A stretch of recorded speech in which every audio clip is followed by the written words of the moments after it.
There are 651 GameCube games, and I'm trying to beat them all while at the mercy of this horrendous wheel. Welcome to Beating the GameCube. Game 37 is Roadkill. Released in 2003, it was developed by Terminal Reality and published by Midway. Pitched as the only mission-based combat driving game set in a post-apocalyptic world, I would say it's better described as an attempt to cash in on the emerging popularity of the GTA franchise. In fact, it's essentially what you would get if you took the vehicular gameplay of Twisted Metal and the open-world elements of GTA and you mashed them together. Either way, it's a very odd duck of a game. Did I thrive amongst the mayhem, or was I the titular Roadkill? Let's find out. Unusually, there is no intro movie to be seen, it just cuts straight to the title. Not only that, this might be the most bare-bones menu I've ever seen. There are no options. That is a complete travesty in my book. Since there's only single or multiplayer, I will be finishing the single-player story. The world this has been set in was ravaged by a deadly disease known as the Rot, and law and order have collapsed. All of the world's communities are now run by gangs, and they're engaged in constant war. Our protagonist Mason hears a radio advert for Paradise City, one of the 3 communities in Hell County, USA. Hell yeah, brother. It's being run by his old partner Axel, who's voiced by Christopher Sabat, best known for playing Vegeta. Mason then arrived in one of the other 2 Hell County communities, Lava Falls. This one is ruled by the Daredevils, a gang of clown-themed punks led by a psychotic pimp named Uncle Woody. Yes, it's just that sort of game, I'm afraid. After being shanghaied into joining the Daredevils, I was headed to their base. This served as a tutorial and gave me time to learn the controls. I was directed to points of interest around the city whilst having barrels of exposition dumped over my head. The rival gang in this territory are the Gauchos, and they have their own turf near the airport. There's also the Sentinels, that's Axel's gang masquerading as police. They serve as the GTA cops, and they'll come after you if you cause too much mayhem. I was quickly noticing how awful the controls are. Cars have this weightless, floaty feel to them, and when moving slowly you can turn on a dime, but if you gain any amount of speed, your turning circle becomes that of a cruise ship. Quite frankly, if your video game centers around vehicular travel and combat, you better make damn sure the driving feels good. But I loathe the bizarre turn circles and the choppy inputs that plague this game. Lastly, your vehicle does have finite durability, but it can be repaired by stopping in at one of the various garages that litter the map. Apparently I'm not important enough to meet Uncle Woody yet, so I was dealing with his second-in-command, Cabe, whom I could swear was voiced by Craig Ferguson. You steal your socks, but don't do the left ones. New guy. You here for business, or you here for pleasure? Business. Passing through my way to Paradise City. Heard you were looking for help. Paradise City, is it? Nice bold thoughts for a nobody. You've got to earn some respect Definitely sounds like first, him. mate. And respect don't come easy around here. I looked into it, and apparently it isn't him, but I have my suspicions. In order to reach my ultimate goal of reaching Paradise City, I would need to climb my way through the ranks. Thus began a series of missions to do just that. There's 30 story missions in total, so I'll be focusing mostly on those. Between the missions, however, you can free roam the city, complete various odd jobs, and hunt down collectibles. All the while, your progress is tied to your gang rank. This can be increased by beating more missions or by killing enemy gang members. Here, for instance, I progressed from rookie to sophomore just by blasting a few gauchos. Mission 2 was simply to kill a set number of them, so after driving about and mowing them down, I was promoted once again. You really taught those guys a lesson. Zamfi, welcome in. Let's head back to the park. Stooge! What is happening, dude? And that's kind of the loop. Beat a mission, free roam for a bit, maybe find yourself a weapon upgrade, farm some rep, or look for some more collectibles, and then hop into the next mission. Enemy gangs roam the city and they do attack on sight, so I often found myself waylaid by combat. Fighting is straightforward, each vehicle comes with a machine gun on the back, and while it does pretty piddly damage, it has infinite ammo and good range. As you progress, you do unlock all manner of nasty new toys to pummel your foes with, and those have finite ammo but are much more powerful. Before each mission, you get a cutscene which explains what you'll be doing and why. A lot of these are just brutal, they're full of blood, gore, swearing, and scantily clad women. I was scandalized, dude, that my wholesome little Nintendo console was home to such degeneracy. Oh, won't somebody please think of the children? The early missions are a breeze, so we'll be schmoving through those. My next job was to tail a gaucho while Mason's friend Spike manned the machine gun. After reaching our destination, I kept him in my sights, and that let Spike tear their vehicle to shreds. After that, we drove over to the pill stop, and we mowed down some crates belonging to the gauchos for good measure. Before I do cover more missions though, I'd like to point out one of the worst things about this game, and that's the radio. This was heavily inspired by GTA. While Rockstar used satire and improv to create an authentic feeling parody of real-life radio and culture, sadly in my opinion, these radio stations are neither charming nor funny. Out of nowhere, there's interrupter missiles, come screaming down the sidewalk and hits me square in the balls. Oh my. Man down, man down. Do you guys think I can't concentrate, they're just yapping, but if I turn this off, there's no music. This is just pure yapping. There is of course no accounting for taste, perhaps other people enjoy them. I quickly found myself playing with the radio off or just changing the station whenever the hosts began to talk. Next up, Cabe tasked me with heading deep into the gaucho turf at the airport to retrieve his stolen car. After driving over and plowing my way through some of the gang members, I switched into his much larger and slightly faster vehicle. As I followed the mission markers, I encountered a set of blueprints. These are the collectibles that I mentioned earlier, and they're scattered all over the city. Each requires completing a set of 4, and doing so will unlock a new weapon or vehicle. All of that fighting had set the Sentinels on me, which again are essentially the cops from GTA, with the word riot in place of stars. I was told to find an upgrade shop and add NOS to the new vehicle. As you can see here, there's a ton of upgrades to purchase, and a lot of them are really expensive. With the NOS equipped, the mission ended with collecting a peace symbol hidden in a storm drain. This instantly ends Sentinel aggro. Returning to the compound, completing the mission, and I was promoted to Intern. I also permanently unlocked Cade's Bulldog car. Now I have very mixed feelings about this game, but credit where it's due, the voice acting is top notch. Besides the aforementioned Chris Sabat, there's Damian Clark, who's another Dragon Ball alumnus, and he voices several characters, including our partner Spike.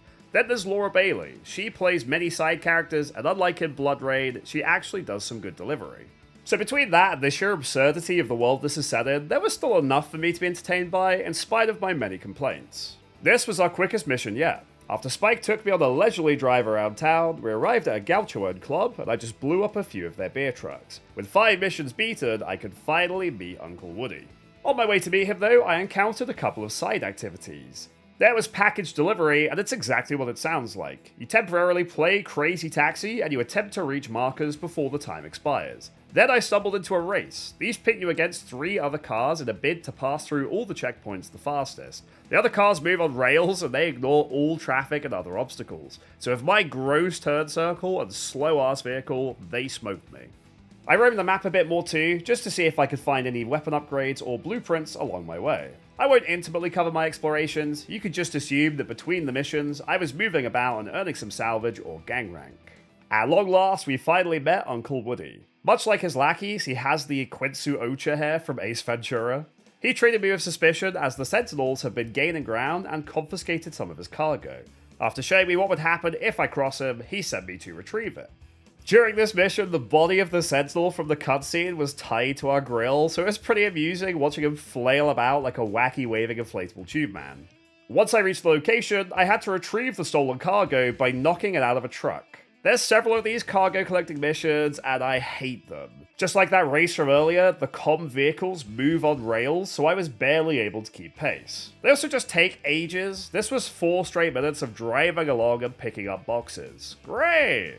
By contrast, Mission 7 was quick. Uncle Woody is losing his grip on his turf, and I was sent to flush out more rats. After locating a member named Bishop, I tailed him for a bit, and this is your classic don't get too close and don't let them get away. Once I caught him making a deal, his fate was sealed. I had a minigun upgrade ready, and that totally shredded his car in just a few seconds. Mission 8 had me stealing the Gaucho's latest vehicle and then collecting 4 blueprints from around the city. That was easier said than done, as they are in some really dumb locations. Collecting all 4 finished the mission, and that unlocked a new vehicle, the Mercenary. Each vehicle has unique stats with some combination of top speed, durability, and acceleration. I occasionally mix it up to try and find the one that I like the best. One key stat that is absent is handling. Couldn't have added that, could you, devs? The final 2 missions in Lava Falls happened back to back. Cabe and some of the other daredevils were fighting over who would deliver a briefcase for Uncle Woody, and they accused me of being a rat working for the Gauchos. After they all shot one another, the faction turned on me and I had to flee. After blowing my way out of the base, I was directed to a Gaucho car, and then giving them the briefcase earned me their favor, and they would open the way to the next location if I killed Uncle Woody. After one last cutscene of Mason and Uncle Woody in a standoff, it was time for our first boss fight, and this was a doozy. Woody pilots a giant clown mech thing packed to the gills with miniguns, and it takes all of 5 seconds for it to blow you up. That was my first mission failure, but it certainly wouldn't be my last. Not only does this clown do crazy damage, but his goons arrive throughout the fight and they light you up with rockets. Getting back each time was also a pain as you respawned at the last garage that you visited. To beat him, I would need to blow up a series of bumper cars, zipping about, delivering ammo to the mech. But even knowing what to do, it was still really difficult. I found some red wrenches, and these act as a heal, but the incoming damage was so high I could never survive for long. Through trial and error, I located each of the healing wrenches, and I also learned the paths of the bumper cars. Utilizing that knowledge made things more manageable.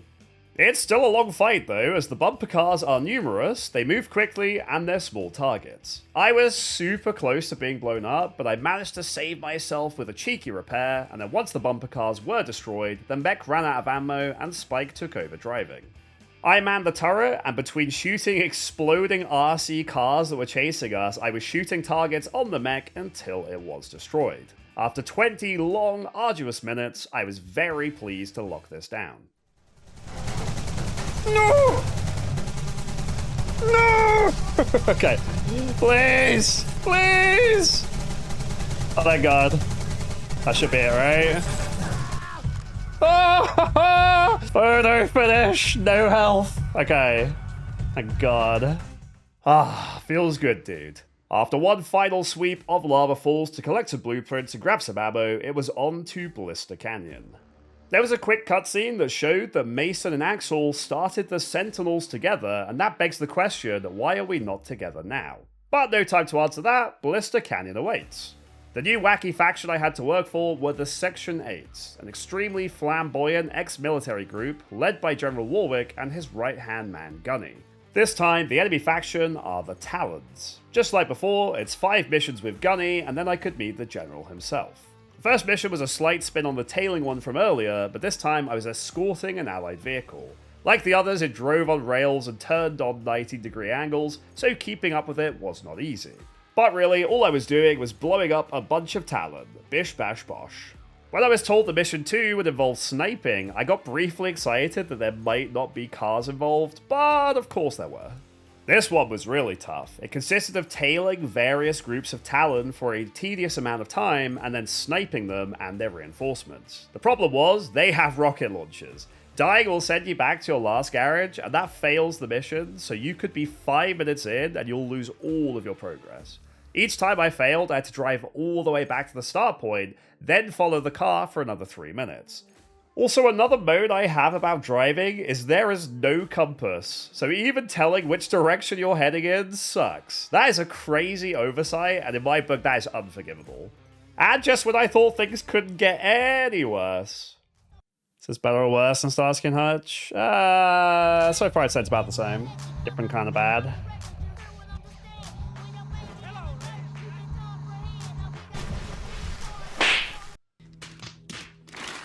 Okay. Now it's 0 out of 10. Oh, I gotta do the whole mission. Okay, dude. Okay. Needless to say, my patience was being tested. This was one of the most frustrating games I've encountered in the challenge so far. By now, I had learned to just not trust the map, the mini-map, or essentially anything else. In the end, I learned the best spots to snipe from, gained the feeling for the aiming, and successfully beat the mission. The next one involved even more shenanigans. I was yoinking a briefcase from the Talon, but I would need to reach the rendezvous point without them stealing it back. This was a comedy of errors playing cat and mouse with the enemy. If they bumped into me, I would lose the briefcase, and then they would cheese it all over town. I had to then bump into them, steal it back, and try to reach the rendezvous. Even when I did finally arrive, things were still a disaster. No! Give it back, your mom!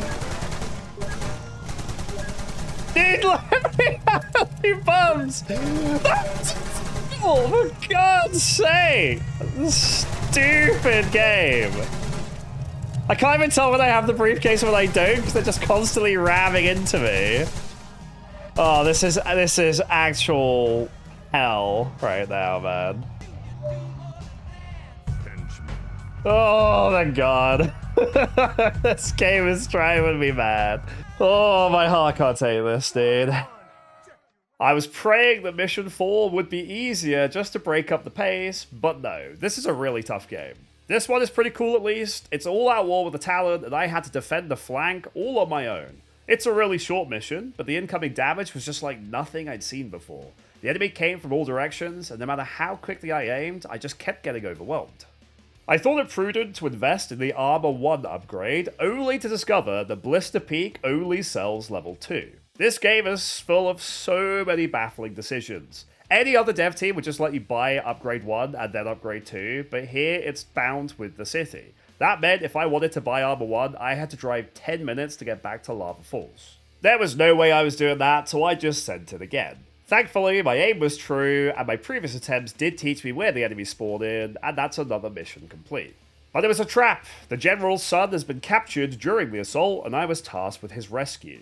The hardest part was just reaching him. A bunch of Talon were on rooftops with rocket launchers, and I could tell they wanted me to snipe them, so I did just that, but it seemed like no matter how many of them I killed, one popped up out of nowhere, and that raised the alarm, and the whole lot would come down on me. During my fourth and final attempt, I made light work of the rooftop Andes, and I was even promoted to Big Cheese. The alarm was not raised, and upon reaching the prison, there was a massive firefight, and the enemies had rockets and vehicles of their own. Luckily, I knew there was a wrench handy, and I kept myself moving. They were no match for a Big Cheese. I rescued the hostage, although he did look a little worse for wear. As before, after reaching Mission 6, I finally met General Warwick himself, and now I was working for him directly. Talon had captured the power plant, and they'd set mines everywhere. Spike drove while I manned the turret, and I just had to shoot both the Talon and the mines. I nailed my shots, and this ended up being the single quickest mission in the game, at just over a minute. More of these, please! Sadly, it wasn't meant to last. The General's men have captured a Talon member, and they've learned the location of the second-in-command, Drake. It was now my job to kill him. But that was no easy task. This is one of the harder missions in the game. Drake was located on the roof of a parking complex, and the place is teeming with Talon on every layer. I had to battle my way up to the top and deal with him, but even when going on huge tangential drives to find wrenches and heal myself, I was consistently overwhelmed by downright crazy damage. It wasn't all bad though. The saving grace is that this is an excellent way to farm salvage. I just steadily improved and saved up for that beautiful Armor 2 upgrade. This was a game changer. 2 entire extra health bars offered a lot more wiggle room. Don't get me wrong though, it was still really tough to overcome the sheer numbers that they had, but I did finally reach Drake on the roof. Only to have them pull a fast one on me as he took off to try and escape. By the time I realized what was happening, it was too late. Oh my god! This game, dude. Oh, this is actually the worst. I was getting pretty tilted, but I really wanted to beat this game, so I just sent it again. Mercifully, I was able to keep on Drake's tail, and the Armor 2 purchase was a godsend. My health did get spookily low, but in the end, it was I who emerged victorious. At this point, I'd like to move on to the Blister Creek's boss fight, and the last 2 missions are things we've seen before. The first was just one of those super annoying cargo collecting ones. There were 3 separate trucks all driving in big loops around the warehouse, and I was forced to retrieve 17 stinking crates. I couldn't really fail, but it was just a time sink. Then the penultimate mission was just another one of those ones where I was in the turret and Spike was driving. This played like the others with constant waves of enemies pouring in, but I beat it on my first try, and that paved the way to confronting the boss. I've been busy collecting various crates and blueprints while I've been touring the city, and I unlocked a nice big boy called the Vault. This puppy has tons more HP, so it seemed perfect for a boss battle. It was now time to confront the leader of the Talon, Gordon Grimm. I found him easier to handle than Uncle Woody, but not by much. His vehicle can somehow turn totally invisible, and it has some sort of Tesla coil electric spewing jazz that drains your health in no time. The window to hit him is also incredibly short each time he appears. Needless to say, my new Vault and the Armor 2 upgrade did a lot of the heavy lifting here. In what feels like a fourth wall break, he can even pick up the wrenches that I use to heal myself, so if you don't stay aggressive, he will fully replenish his health bar. That's actually kind of insane. I decided to get a little bit cute here, and I used the wrenches as bait to locate him, and then I'd snatch them myself to keep my health topped up. It was still a really tough fight, but after a couple of rounds, I had beaten the second of 3 bosses, 1 more to go. It had been a long journey already, and it wasn't over yet, but I could finally enter Paradise City. We got the rest of the backstory for Mason and Axel. They were partners and they set up the Sentinels together, but once they'd achieved dominance over Paradise City, Axel tried to have Mason killed. This game is Mason's revenge arc, and it's all about to come to a head. As always, Mason allied himself with a gang faction, and this time it's the South League. We have 2 enemies to deal with, another gang known as the Dreadlords, and then the Sentinels run by Axel. There are 9 more missions to go before the final boss, so let's get cracking. Mission 1 was paying a bribe to the Sentinels by making some beer deliveries. Simple, right? Actually, no. This was really tough. Unironically, one of the hardest missions in the game. The timer is so tight and it keeps ticking even between deliveries, and you have to make 4 of them in total. It's really, really hard. Even after I switched to a nippier vehicle, I was still struggling. It took me a number of close runs to refine my pathing, learn the map, and optimize my driving. Honestly, it was pretty fun in its own way, probably the closest I've come to actually enjoying the driving in this game. With the Sentinels successfully bribed, I could turn my attention to weakening the Dreadlords, and I was given a brand new toy to use. Guided missiles make any game instantly more fun, and this is no exception. I really liked the controls on these, and it's actually very impressive that you can fly over the entire city at high speed with 0 frames of lag and no loading. I had fun taking creative paths to reach my targets, and I would have loved more missions to utilize this gimmick. Legitimately enjoyable in this game? My goodness. But fret not, my friends, we got right back to dull and annoying. Mission 3 was another of those laborious cargo collecting ones, but it was made significantly more problematic by the armies of Dreadlords that roam Paradise City. I was contending with the usual issues like the garbage controls and the enemy vehicles turning on a dime, so throw in a bunch of dudes trying to kill me, and we have a problem. In the end, thank the good lord for the vault and the armor upgrade, I was barely surviving these missions even when I beat them, and without those 2 durability buffs, I have no clue what I would have done. Mercifully, I was back to a simple one with rescuing the South League's leader, Nox, from Sentinel headquarters. This was still intense as you are battling through mountains of enemies and you reach a full riot alert, and that's the equivalent of 5 stars in GTA. Towards the end, we had another one of those segments where Spike drives and I hopped on the turret. I will say thank you to the devs for one thing, they included the occasional healing wrench along his path, and we were a hair away from failure before he picked one up. I was then sent to kill a number of Sentinel targets all over the map, and when I say all over, I mean all over. Like before, this triggers the riot system, and with a nigh unlimited number of enemies dogpiling you, even the beautiful armored up vault can only last so long. On my second attempt, I had some real fun cheesing this mission. I grabbed the guided missiles from before, and I used those to destroy the targets while staying in one location. I also used a nearby garage to heal any damage I was taking, and it also resets your riot level. So by rinsing and repeating those 2 methods, I could finish the entire mission from the comfort of a very small area. Take that, you bums. As was the norm, after completing the first 5 missions, I was now working directly for Nox. And my man was not messing around. I was tasked with straight up wiping out the Dreadlords. This is the last turret-based mission of the playthrough, and boy did they save the hardest one until last. There are 99 Dreadlords in total, and each of them pilots a vehicle with turrets. They constantly spawn in from every angle, and as Spike drives you about, you often have 3 or 4 of them attacking you at once.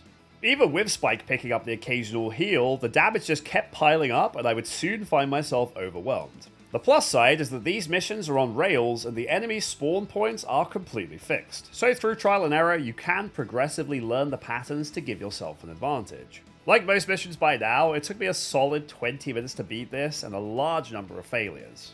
But this was one of the most enjoyable missions in the game for me, as I appreciated the challenge revolving around my ability to shoot well and consistently, rather than relying on my driving in a game with cars that handle like shopping carts.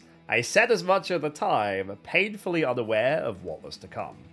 They really did it, the maniacs. In a game about cars, they actually forced me to do a racing mission. My only taste of racing so far had been that brief foray into a side mission near the beginning where I was dead last, so I was not filled with confidence. And that turned out to be wise because this is very, very hard. As always, the comms move on rails and they have a really impressive top speed. Meanwhile, I was fighting against the feeling of driving on butter and steering a drunken donkey. There are some diabolically sharp turns to make throughout this course, and often I would be decently ahead only to lose a ton of ground and have no way to gain it back. I'd already purchased the NOS and speed upgrades already, so I couldn't even rely on better stats to carry me. I just had to get good.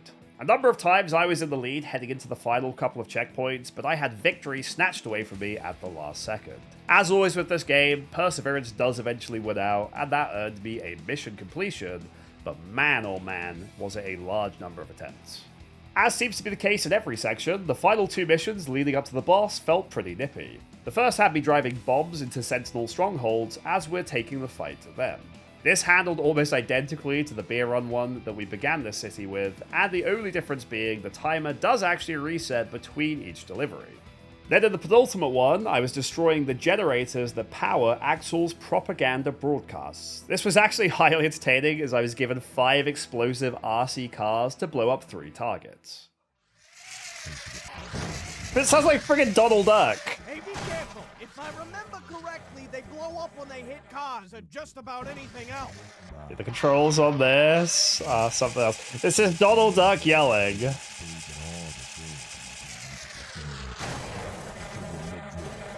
You could definitely see why they give you some spares. These little drunks are nearly impossible to steer. They just careen all over the shop, and they're so low to the ground that even the curbs send you flying.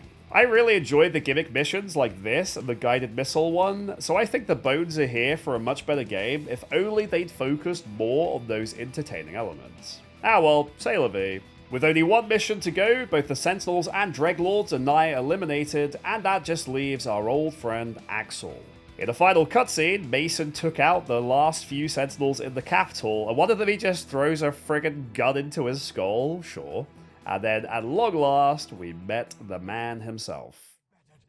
All you've brought to this city is murder, death, and suffering. All I know is, you're a dead man. Ha! You never do learn. I beat you then, I'll beat you now. Good old tell, don't show. Bring it.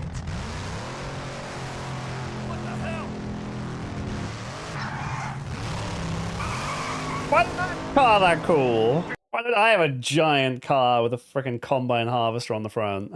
What the hell kind of car is that?